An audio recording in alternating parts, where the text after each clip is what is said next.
2003년 4월에 미국 유타주에 있는 좁은 협곡에 27살의 등반가 에런이라고 하는 사람이 큰 사고를 당합니다. 다행히 목숨은 건졌지만 오른팔이 바위에 깔리고 말았어요. 그러니까 요 계곡 사이에 팔이 껴서 팔을 뺄 수가 없는 거예요. 그러니까 이제 점점 피는 토하지 않고 그리고 이제 뭐 가지고 간 식량도 다 떨어지고 5일이 지나니까 팔이 썩기 시작하는 거예요. 그대로 두면 죽는 것이죠. 여기 뭐 사람 있는 것도 아니고 이제 먹을 식량도 물도 다 떨어졌고 그리고 낀 팔은 피가 안 통하니까 이제 썩기 시작해요. 그래서 이 앨런은 결단을 합니다. 자기가 가져왔던 그 등산용 조그만 칼 있죠? 그것으로 자기 팔을 잘라버려요. 그리고 20m 절벽을 내려와서 11km를 걸어서 마침내 구조를 받게 됩니다.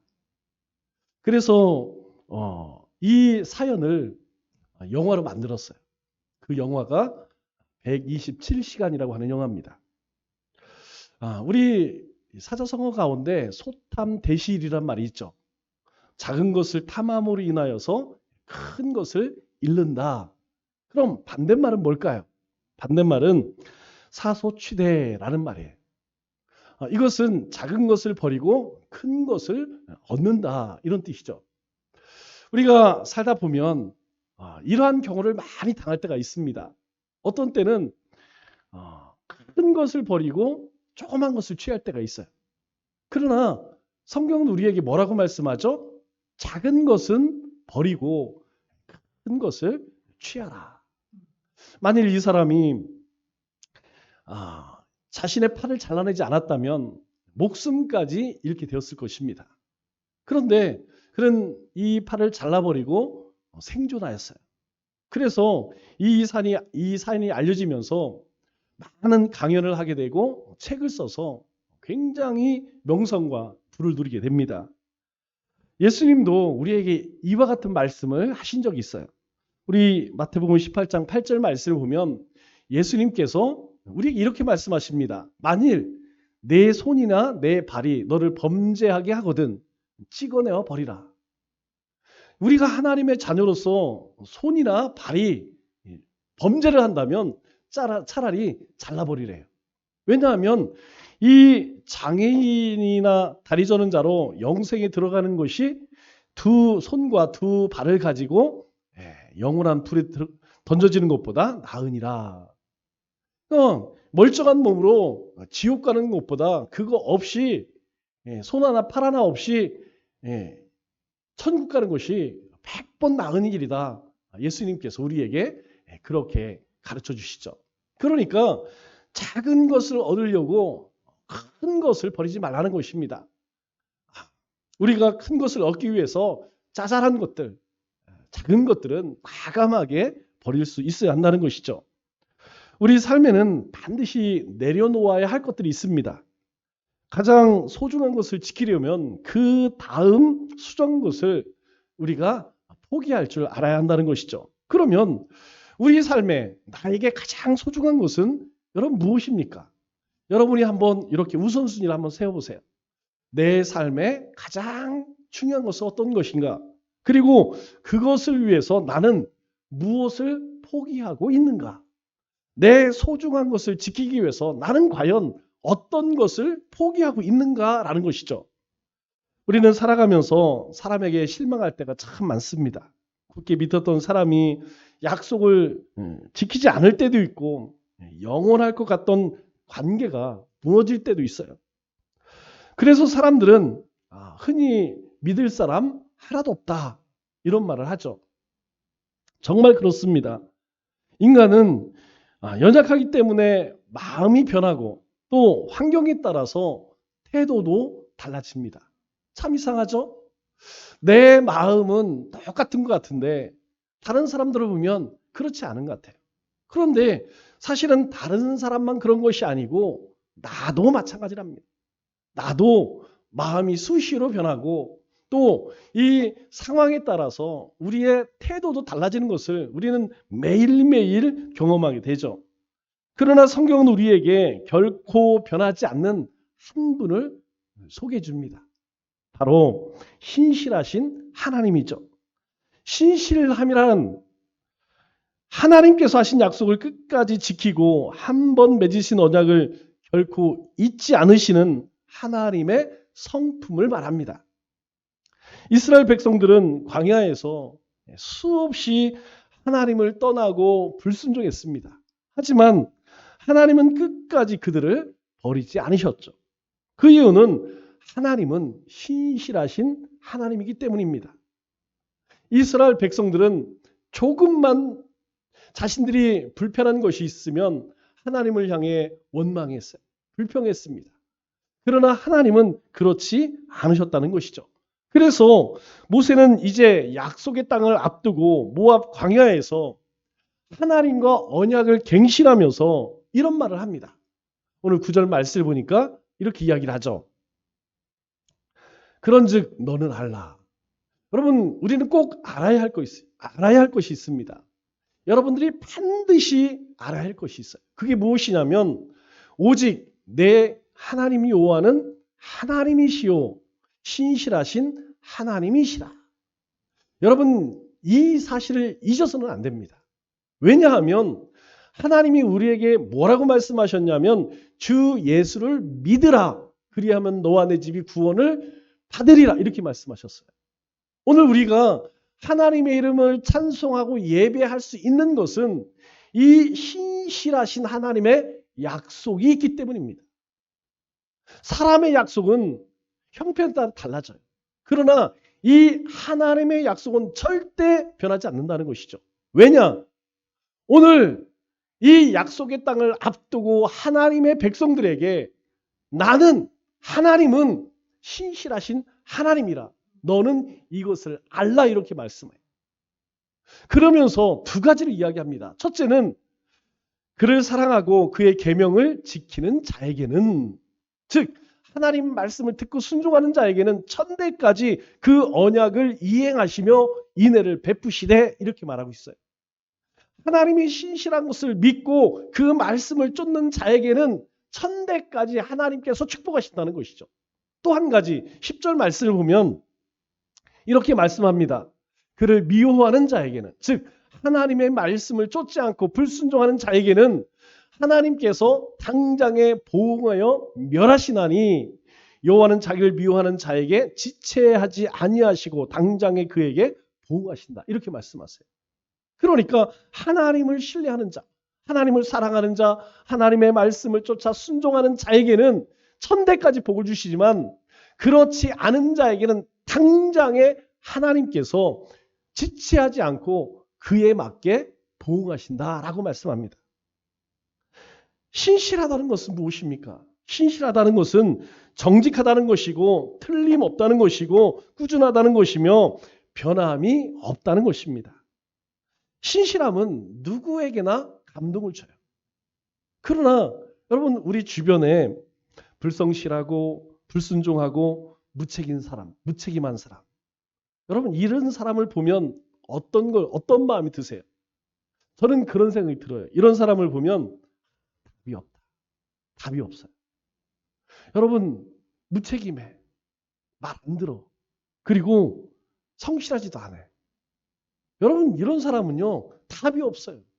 뭘 얘기해 줄 게 없습니다. 참 부족해요. 많이 못 배웠어요. 뭐 잘난 게 없어요. 그럼에도 불구하고 신실한 사람은요 왠지 곁에 두고 싶어요. 가까이 하고 싶어요. 뭔가 많이 알려주고 싶고 도와주고 싶은 마음이 저절로 듭니다. 이 성실함에는 감동뿐만 아니라 반드시 보상도 뒤따른다고 하나님 말씀하세요. 우리가 어느 분야에서든지 신실하기만 하다면 그 사람은 칭찬받고 인정받습니다. 제가 이제까지 저보다 연세가 많으신 우리 장로님들, 권사님들 계시지만 여러분 우리가 살면서 보는 게 그거 아니겠어요? 참 성실한 사람, 신실한 사람 그런 사람을 보면 어디를 가든지 어떤 일을 하든지 인정받아요. 칭찬받습니다. 그 사람이 청소하는 그런 일을 한다 할지라도 사람들은 그 사람을 인정해. 다 입을 모아서 그 사람을 칭찬합니다. 신실한 신앙생활이 바로 교회를 감동시키고 또 하나님을 감동시켜드리는 것이죠. 그렇다면 어떤 성실함으로 우리가 하나님을 감동시켜드릴 수 있을까요? 먼저 우리가 하나님께 한 약속을 잘 지키는 이 신실함이 하나님께 감동을 주는 것입니다. 우리가 살면서 우리는 수없이 약속을 합니다. 그런데 많은 경우 지켜지지 않기 때문에 약속을 잘 지키는 사람을 보면 여러분 어때요? 감동하게 되죠. 저 사람은 약속을 잘 지켜. 여러분 왜 그러느냐? 대부분 사람들이 약속을 잘 안 지켜요. 우리가 어떤 시간 약속을 해도 그렇습니다. 어떤 사람은요 항상 5분, 10분 전에 와서 기다리는 사람이 있어요. 제가 수요 예배를 지난주부터 저녁 7시 반에서 11시로 바꿨잖아요. 그러면 시간이 바뀌어서 다들 시간 맞춰 오겠지 그런 생각을 했어요. 웬걸요? 우리 수요 예배 드리기 전에 1시간, 1시간 반, 2시간 전에 먼저 와서 교회를 청소하시는 분들이 있습니다. 아니 9시 반, 10시 됐는데 벌써 청소기 소리가 들리는 거예요. 고세를 못 참아서 11시 예배 이전에 와서 청소를 돌리고 또 걸레를 빨아서 청소를 하고 계신 거예요. 깜짝 놀랐습니다. 이런 분들 계시는구나. 여러분 그런 신실함이 하나님을 감동하게 하는 거예요. 왜? 많은 사람들은 그렇게 하지 않습니다. 그래서 사소한 약속이라도 지키는 사람을 보면 여러분 감동받는 것이에요. 더군다나 하나님과의 약속은 여러분 잘 지켜질까요? 잘 지켜지지 않을까요? 여러분 의외로 하나님과 한 약속을 잘 안 지킵니다. 제가 왜 그런가 가만히 보니까 하나님께 약속한 것을 지키지 않는다고 하여서 당장에 문제가 생깁니까? 아니요. 하나님과 약속한 거 안 지킨다고 해서 하나님께서 왜 너는 약속을 지키지 않아? 그냥 사채업체처럼 찾아와서 하나님께서 닥달하지 않으시더라고요. 또 약속의 대상인 하나님은 우리 눈에 보여지지 않아요. 나는 빚쟁이가 매일 문 앞에 찾아와서 또는 문자하고 전화한다면 여러분 견디겠습니까? 만약 하나님께서 그렇게 하신다면 다 약속 지키죠. 근데 하나님 눈에 보이지 않아요. 그래서 내가 하나님 앞에 이런 약속을 했나? 이런 기억도 못합니다. 하나님과의 약속은 대개 뭘 통해서 할까요? 하나님과의 약속은 대개 기도를 통해서 하게 됩니다. 대부분은 힘들고 또 어려운 일을 해결받기 위해 하나님 앞에 기도하면서 하나님께 약속을 하게 되죠. 그런데 막상 하나님께서 응답하시면 여러분 그 문제가 해결된과 동시에 우리가 한 약속을 까맣게 잃어버리고 그냥 넘어가는 경우가 굉장히 많죠. 분명 여러분이 기도하신 것을 한번 이렇게 세워보세요. 하나님 응답하지 않은 것이 있는지. 헛된 거 말고요. 갑자기 재벌이 되게 해주세요. 로또가 맞게 해주세요. 이런 거 말고 여러분들이 이 믿음의 삶을 살아가면서 하나님 앞에 요구한 것, 하나님이 듣지 않으신 것, 응답하지 않은 것이 있나요? 없습니다. 저는 이제까지 제가 기도한 것 하나님이 응답하지 않은 것이 없어요. 심지어는 황당무계한 기도 제목도 하나님 응답하세요. 그런데 하나님 앞에 그렇게 기도할 때에 내가 하나님께 약속한 것을 얼마나 지켰느냐 보니까 그렇지 않더라고요. 하나님께 약속한 것 여러분 대부분 안 지켰어요. 야곱이 하나님께 약속한 적이 있습니다. 우리 창세기 28장 20절로 23절 말씀을 보면 야곱이 서원하에 이르되 하나님께서 이렇게 해주시면 여호와께서 나의 하나님이 되실 것이요 내가 기둥으로 세운 이 돌에 하나님의 집이 될 것이요 하나님께서 내게 주신 모든 것으로 10분의 1을 내가 반드시 하나님께 드리겠나이다 하였더라. 야곱이요, 이제 형과 아버지를 속이고 삼촌 집으로 도망을 가던 중에 루스 땅에서 하나님의 사자를 만나게 되죠. 루스라고 하는 땅이 이후에 어떻게 바뀝니까? 베델로 바뀌죠. 루스라고 하는 뜻은 아몬드 있죠? 우리 아몬드, 아몬드란 뜻이에요. 아몬드의 나무란 뜻입니다. 루스가. 근데 그곳에서 하나님을 만나서 그 이름을 바꿔요. 베델로 바꿉니다. 베델은 어디 있느냐? 우리가 아이성 알죠? 여리고성 이기고 나서 아이성 전투에서 패배하잖아요. 아이성 바로 옆에 있습니다. 그래서 그 루스를 베델로 바꾸는데 베델의 뜻은 뭐예요? 벳은 집이란 뜻이죠.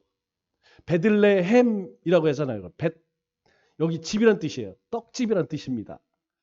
엘은 하나님이죠. 하나님의 집, 하나님의 집이란 뜻이에요.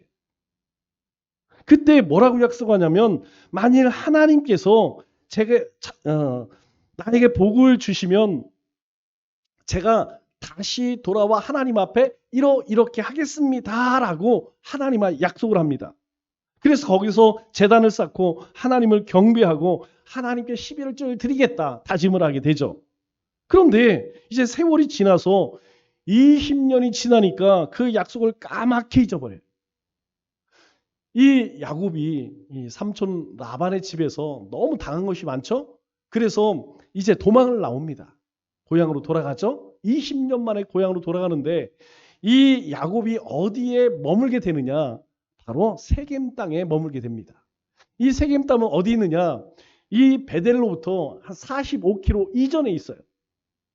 이 이야기는 무엇이냐면 야곱이 이전에 20년 전에 하나님께 약속한 것을 다 잊어버렸다는 거예요. 갈 때에는 너무나 다급해서 하나님 앞에 구구절절 간구합니다.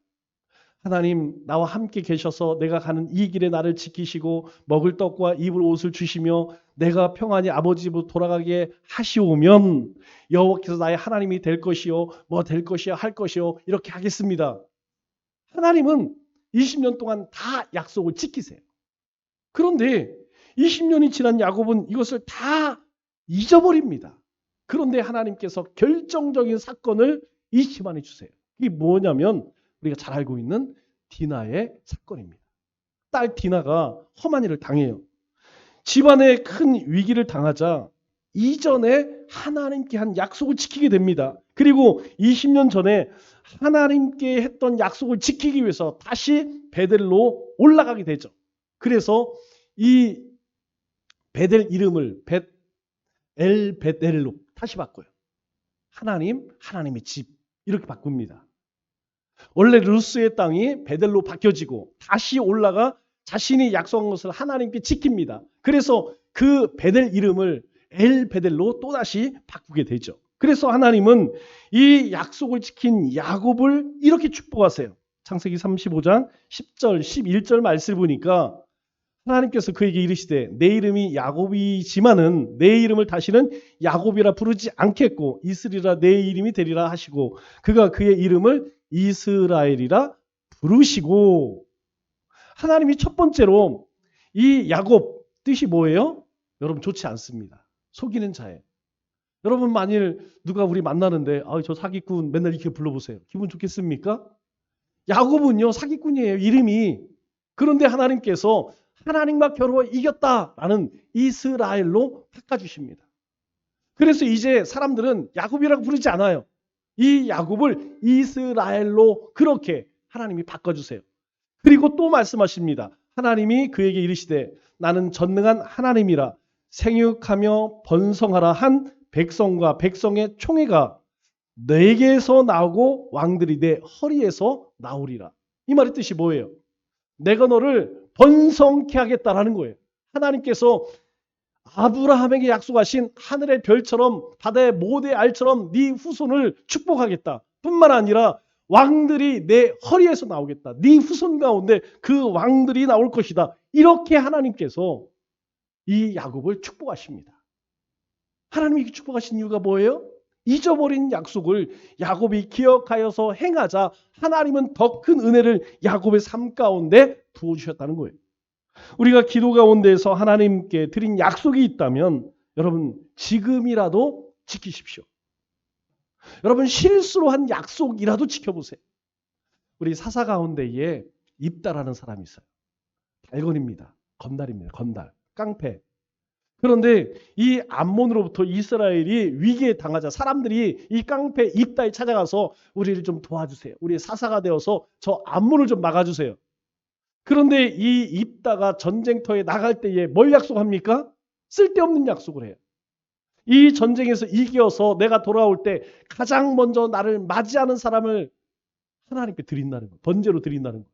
그런데 그 가장 먼저 마중 나온 사람이 누구예요? 자기 딸입니다. 그런데 입다가 어떻게 해요? 그 약속을 행해요. 어떻게 행했는지는 성경에 없습니다. 그런데 이 입다가 실수로 하나님께 한 약속이지만 지켜요. 그 입다의 딸이 하나님께 약속한 것이기 때문에 지켜야 됩니다. 이렇게 이야기를 해요. 우리가 아무리 보잘것없는 약속이라도 지킬 때 하나님은 감동하신다는 거예요. 여러분 이번 주 여러분들이 기도하시면서 조용히 하나님께 소원한 것이 있다면 하나님께 약속하신 게 있다면 여러분 반드시 지키시기 바랍니다. 두 번째로 중요한 것이 무엇인지 알고 행하는 신실함이 감동을 줍니다. 다들 열심히 살고 바쁘게 살아요. 어영부영 사는 사람 제가 한 명도 못 봤습니다. 여러분 백수도 과로사 안 되잖아요. 다들 바빠요. 그런데 부지런한 것과 분주한 것은 엄연히 다르다는 것입니다. 부지런한 것은 우리의 부지런함은 지혜를 가지고 정성을 다하는 것이에요. 그것이 교회의 일이든 가정의 일이든 우리의 삶의 터전의 일이든 직장의 일이든 우리가 하나님 주신 지혜를 가지고 마음을 다하는 것입니다. 그게 부지런한 거예요. 반면에 분주한 것은 형식적인 열심이고 생각 없이 사는 바쁨이라는 것입니다.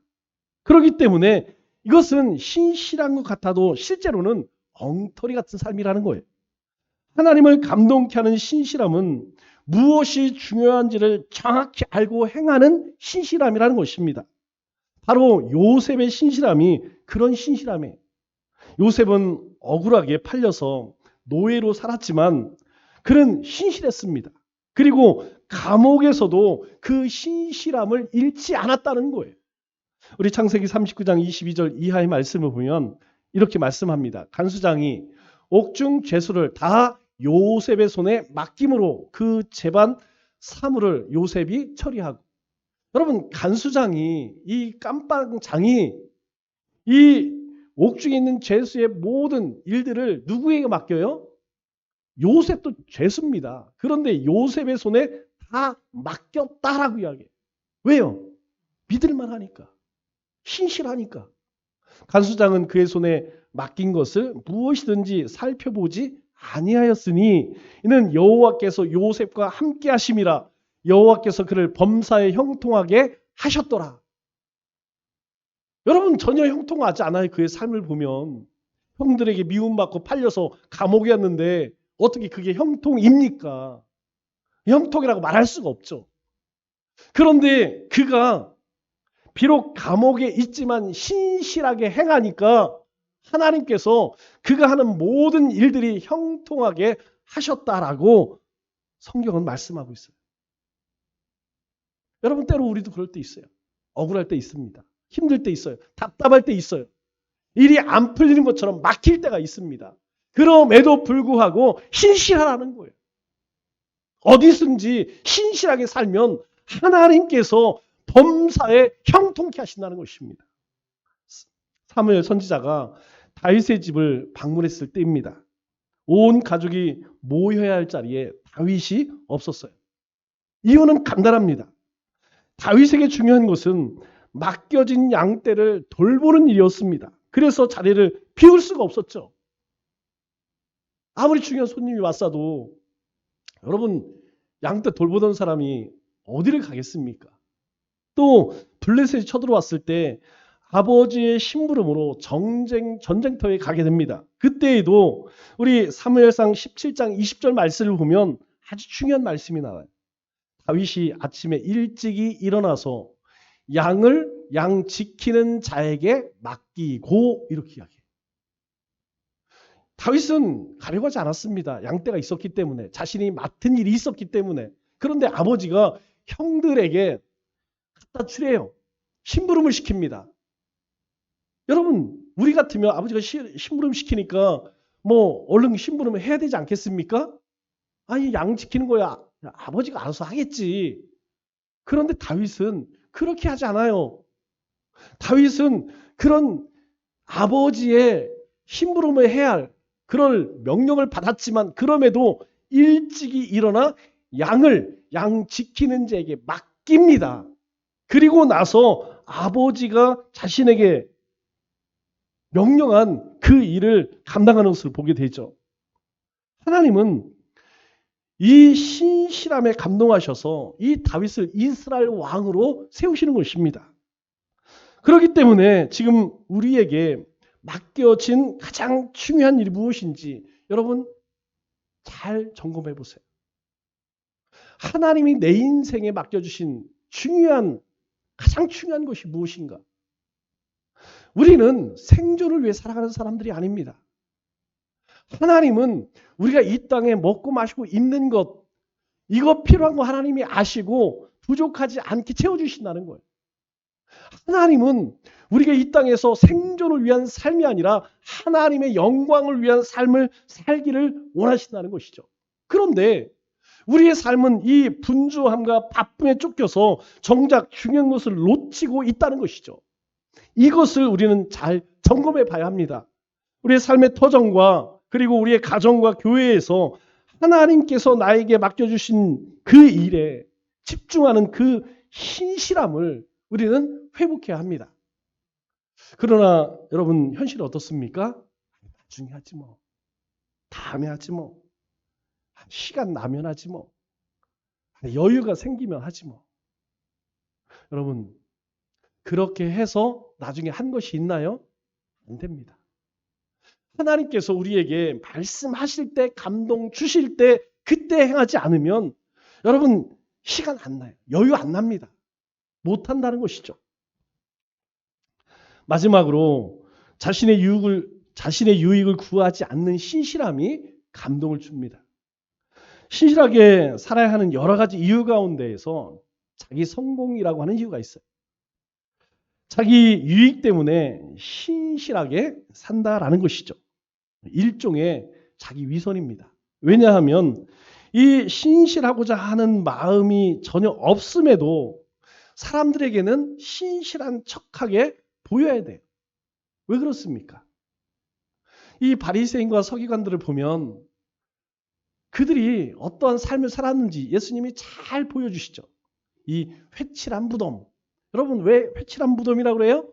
무덤에 회를 칠했기 때문에 보기에는 아름답습니다. 그러나 무덤 속에는 뭐가 있습니까? 시체가 있다는 것이죠. 예수님께서는 위선자들이라고 이야기해요. 이들에게 그렇게 무섭게 불같이 책망하십니다. 왜 그럴까요? 그들이 그렇게 열심히 율법을 지켰던 것은 하나님을 사랑해서가 아니고 다 자기 유익 때문이었다는 거예요. 그들이 행한 모든 것들은 하나님의 말씀이나 하나님을 기쁘시게 하기 위함이나 다 자기 유익을 위해서 했기 때문이라는 것입니다. 여러분, 이 지도자들만 그랬을까요? 아닙니다. 당시 이스라엘 백성들, 그들을 보면 아모스 선지자가 이렇게 이야기를 해요. 아모스서 5장 21절 이하의 말씀을 보면 내가 너희 절기를 미워하며 하나님이 절기를 주셨잖아요. 7절기 주셨잖아요. 그런데 너희 절기들을 미워하여 멸시하며 너희 성회들을 기뻐하지 아니하나니 너희가 내게 번제나 소제를 드릴지라도 내가 받지 아니할 것이요 너희의 살찐 희생의 화목제도 내가 돌아보지 아니하리라. 내 노랫소리를 내 앞에 그칠지어다. 내 비파소리도 내가 듣지 아니하리라. 하나님께서요 너희가 드리는 그 모든 제물, 너희가 노래하는 그 노래소리, 너희의 악기소리 다 듣기 싫다는 거예요. 왜 그럴까요? 그들의 중심이 없어요. 하나님을 사랑한 마음이 전혀 없었다는 것이죠. 또 말라기 선지자는 이렇게 이야기합니다. 우리 말라기 1장 10절 말씀을 보면 만군의 여호와가 이르노라 너희가 내 제단 위에 헛되이 불사르지 못하게 하여 너희 중에 성전문을 닫을 자가 있었으면 좋겠다. 내가 너희를 기뻐하지 아니하며 너희 손으로 드리는 것을 받지도 아니하리라. 너희가 드리는 것 아무리 와서 번제 드리고 제물 드려도 하나님이 기뻐하거나 그거 받지 않겠다는 것입니다. 겉으로는 아무리 신실해 보여도 감동을 주지 못하는 이유가 있다면 여러분 그것은 자기 유익을 위한 신실함이라는 거예요. 자기 유익을 위한 신실함은 늘 자신이 얼마나 신실하게 살았는지를 그렇게 드러내고 싶어 합니다. 한마디로 자랑하고 싶은 거예요. 그러나 교회와 하나님을 위해 신실하게 사는 사람들은 자기 의를, 자기 한 것을 드러내지 않습니다. 이것이 바로 하나님과 모든 사람을 감동시키는 것입니다. 느헤미야 총독이라는 직함을 가지고 있어요. 그는 이 왕의 허락을 받고 이 성벽 재건을 위해서 돌아왔습니다. 총독이기 때문에 그는 아랫사람들에게 백성들에게 일을 시키기만 해도 되는 사람이에요. 그러나 느헤미야는 그러지 않았어요. 얼마든지 말로 할 수 있었습니다. 그런데 느헤미야 4장 23절 말씀을 보면 이렇게 성경 기록해요. 나나 내 형제들이나 종자들이나 나를 따라 파수하는 사람들이나 이 말은 나와 우리 가족과 우리 종들과 그리고 내 말을 듣는 모든 사람들 우리가 다 우리의 옷을 벗지 아니하였으며 물을 기르러 갈 때도 각기 병기를 잡았느니라. 나와 관련된 모든 사람들은 그 지혜를 이용하여서 그 권력을 이용하여서 놀지 않았다는 거예요. 다 하나같이 이스라엘 백성들과 성벽을 재건하는 모든 백성들과 똑같이 그렇게 행했다는 것입니다. 나나 내 형제들이나 다 참여했다는 거예요. 그래서 52일 만에 성벽을 재건합니다. 그러면 우리의 신실함은 나의 신실함은 여러분 어떻습니까? 내 유익을 위한 것인지 아니면 공동체와 하나님을 위한 것인지 우리는 그것을 한번 조용히 들여다봐야 됩니다. 목장 안에서 또 교회 안에서 아무도 알아주지 않아도 묵묵히 섬기는 자리가 있다면 그 자리를 잘 지키시기 바랍니다. 왜냐하면 하나님께서 바로 그 묵묵히 아무도 알아주지 않는 그 사명을 하나님은 바라보시면서 감동하신다는 말씀을 맺겠습니다. 세상에서도 신실하게 살면 무언가를 이루고 사람들에게 존경을 받습니다. 그러므로 여러분 신실하게 사시기 바랍니다. 그러나 더 중요한 것은 겉과 속이 같은 신실함이어야 합니다. 그런 신실함의 삶은 하나님을 감동케 한다는 것이죠. 무엇보다 신실한 분은 하나님입니다. 우리가 약속을 어겨도 우리가 넘어져도 하나님은 우리를 절대 버리지 않으십니다. 모세가 오늘 선포했듯이 여호와 하나님은 신실하신 하나님이기 때문입니다. 그 신실하신 하나님께서 우리의 삶을 붙들고 계시다는 거예요. 이 한 주간도 사람이 또 세상이 우리에게 실망을 줄지라도 또 환경이 흔들릴지라도 여건이 어려워질지라도 신실하신 하나님을 붙들고 그 모든 시험과 여건과 그리고 고난을 이기는 우리 믿음의 권속들 다 되시기를 주님의 이름으로 축원합니다.